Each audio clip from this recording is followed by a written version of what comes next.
కార్యక్రమంలో ప్రధాన ఘట్టం పోలింగ్ అనేది నిన్నటి రోజున ముగిసింది. జూన్ 4న ఫలితాలు వెలువడేటువంటి అవకాశం సాయంత్రానికల్లా ఫలితాలు వెలువడతాయి. ఈ క్రమంలో గడిచిన 4 సంవత్సరాల 9 నెలలుగా అనేక రకమైనటువంటి ఇబ్బందులు పోల్చుకుంటూ ఎన్నో రకాలైనటువంటి ఒడిదుడుకులను కూడా తట్టుకొని, ఆటుపోట్లను తట్టుకొని, ఒత్తిడిని తట్టుకొని, వాళ్ళ కుటుంబ సమస్యలను పక్కన పెట్టి జెండా మోసినటువంటి కార్యకర్తలకు, తెలుగుదేశం పార్టీ నాయకులకి, అదే రకంగా పోలింగ్ సందర్భంగా కూడా అనేక రకమైనటువంటి అవాంఛనీయ సంఘటనలు జరుగుతున్నా కూడా మొక్కవోని ధైర్యంతో ఎన్నికల నిర్వహణ కార్యక్రమంలో భాగస్వాములైనటువంటి తెలుగుదేశం పార్టీ నాయకులు, కుటుంబ సభ్యులకి, కార్యకర్తలకి, జనసేన పార్టీ నాయకులకు, కుటుంబ సభ్యులకు, అదే రకంగా బీజేపీ పార్టీ నాయకులకు, కార్యకర్తలకు నా తరఫున పేరున ధన్యవాదాలు తెలుపుతున్నాను. రకరకాలైనటువంటి ఒత్తిడులు, ఎందుకంటే ఈ ఎన్నిక అనేది ఈ నియోజకవర్గానికి ఒక ప్రత్యేకమైన ఎన్నికని గతంలో కూడా చెప్పిన. ఎందుకు ప్రత్యేకమైందంటే నియోజకవర్గంలో కొత్త రకం ఆలోచనలు, ఓటర్లో చైతన్యం అనేది నాయకులకు పరిచయం చేసేటువంటి ఎన్నికగా నేను భావించినాను. ఈరోజు ఉదయం నుంచి వస్తున్నటువంటి మా నాయకుల ఫీడ్బ్యాక్ కూడా ఇంత చైతన్యం ఉంటుంది ఓటర్లని ఆలోచన చేసుకోలేదనుకున్నారు. ఇదే వాళ్ళకు కావాల్సింది కూడా నియోజకవర్గానికి అవసరమైనది కూడా.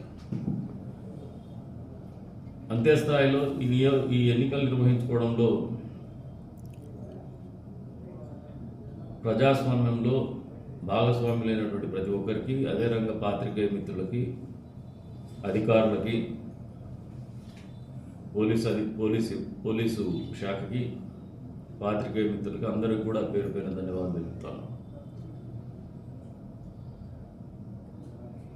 నిన్నటిదాకా మేము ఉన్నటువంటి ఒక యుద్ధాన్ని ఎదుర్కోబోతున్నటువంటి పరిస్థితుల్లో ఎవరో ఒత్తిడిలో కూడా కొద్దిమేరకు ఉంటాం, కొద్దిమందిని నొప్పించుంటాం, ఎవరినైనా పరిచయం కూడా మాట్లాడి ఉంటాం. ఇది మా కార్యకర్తలు కావచ్చు, లేదంటే పాత్రికేయులు కావచ్చు, లేదు పోలీసు వారికి కావచ్చు, వాళ్ళందరూ కూడా ఇది పార్ట్ ఆఫ్ ద గేమ్ అనుకునే స్పిరిట్తో, ఒక స్పోర్టివ్ స్పిరిట్తో తీసుకోమని చెప్పేసి వాళ్ళందరినీ కూడా ప్రార్థిస్తాను.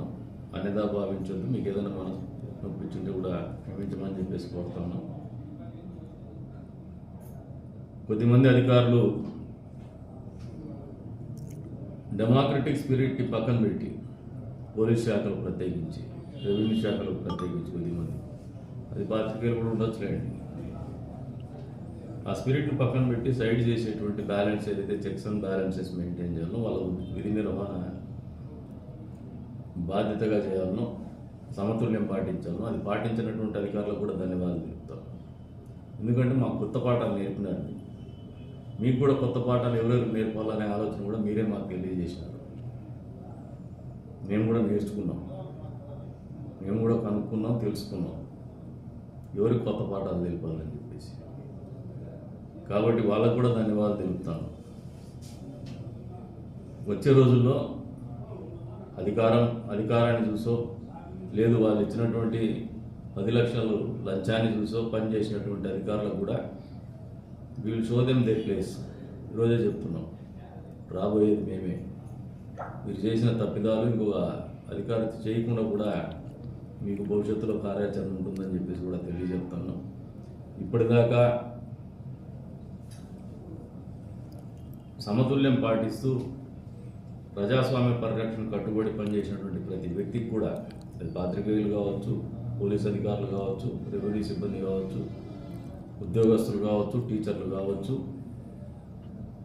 పోలింగ్ సిబ్బంది కావచ్చు, ఈవెన్ చివరికి ఆ పోలింగ్ సిబ్బందిలో ఉన్నటువంటి చివరి లాస్ట్ మైల్లో ఉన్నటువంటి అటెండర్ స్థాయి వ్యక్తి కూడా కావచ్చు, మనస్ఫూర్తిగా ధన్యవాదాలు తెలుపుతున్నాను. థ్యాంక్స్ అండ్ మొన్న